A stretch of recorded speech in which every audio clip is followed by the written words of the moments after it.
Are you concerned about your family heirlooms? Will your children care as much about them as you do? Today on the Ancestral Findings podcast, I'll show you how to preserve them for future generations.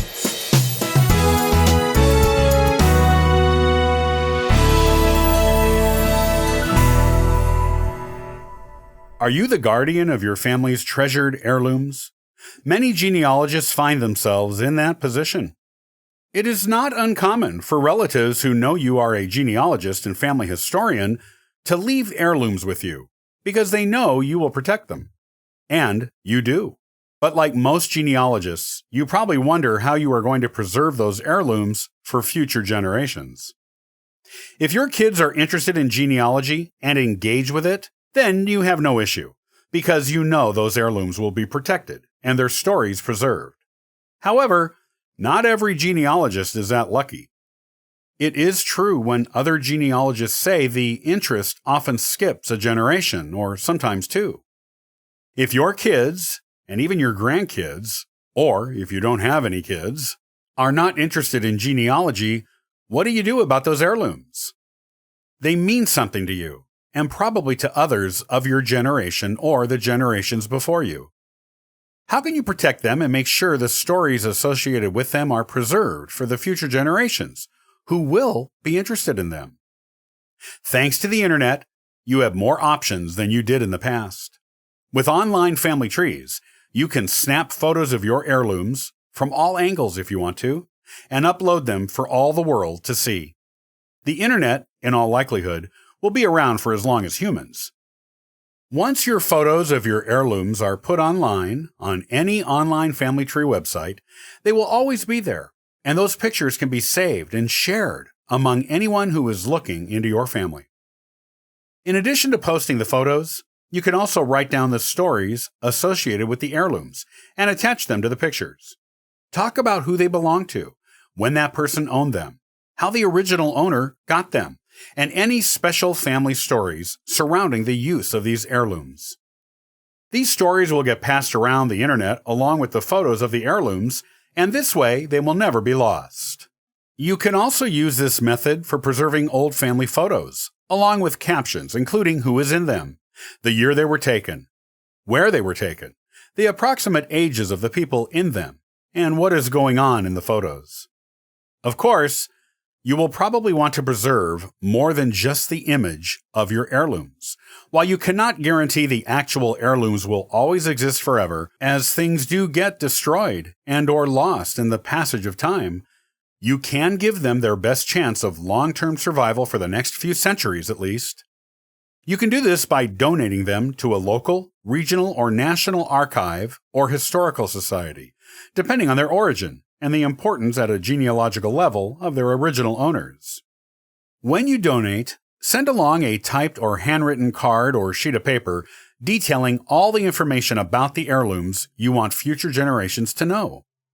The archive or historical society you have chosen to donate to will include this information in their own cataloging and/or displaying of the items. These groups are experts in the preservation of historical items and will know just what to do with yours, including how to store and/or display it to keep it safe, protected, and in its original or sometimes restored condition. It can be hard to give up your precious heirlooms to an organization, but it really is the best chance they have of being preserved for future generations if your direct descendants are not interested in genealogy or not as passionate about it as you are. Keep the heirlooms for as long as you want, and enjoy them, and only donate them when you are ready, regardless of how old you are. If you are concerned about the safety of the heirlooms, if something were to happen to you before you can donate them, plan ahead. List the organizations that are to receive certain heirlooms in your will, and put a card or a sheet of paper with each item telling its story, to make sure the stories go with the items if you're not there to do it yourself. You will feel a lot better about the future safety and preservation of your heirlooms if you do these things. You will know that no matter what, your heirlooms will go on and be accessible to and appreciated by the people who are drawn to them through genealogy. If your family has a vague interest in genealogy, but you still are not sure they will preserve your heirlooms for you? You can take pictures of the items and put them in an heirloom photo album, along with the typed or handwritten stories associated with them. Then, donate or make arrangements for donating your items to the appropriate organizations. Your family will have a photographic and written record of these heirlooms to enjoy and hopefully pass down through the generations, while your heirlooms will be safe and protected for a long time to come. As a genealogist, protecting your family heirlooms is both your responsibility and your joy. Make sure they are preserved for future generations, along with the stories that make them special and tie them to your family.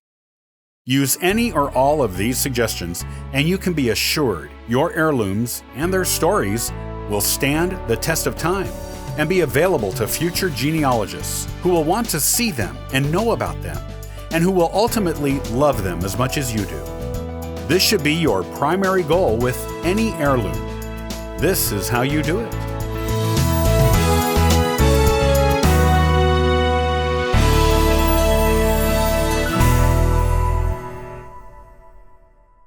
What is negative evidence, and how can it help you break through brick walls in genealogy research? Using negative evidence in the absence of identifying records is a powerful research technique. On the next episode, I'll show you how to use it to discover those mystery ancestors. Copyright by Ancestral Findings, all rights reserved.